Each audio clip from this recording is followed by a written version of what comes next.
అర్జునుడు ఉభయ సైన్యములలో గల తండ్రులను, గురువులను, మేనమామలను, సోదరులను, మనుమలను, మిత్రులను చూచి హృదయము ద్రవించి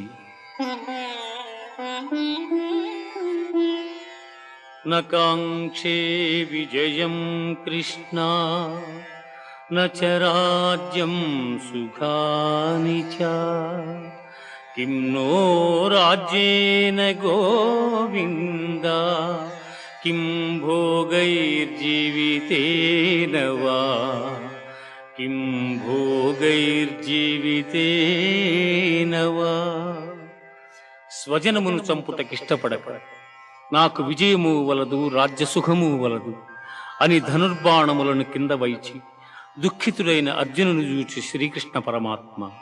అశోచ్యానవ్యశోచస్త్వం ప్రజ్ఞా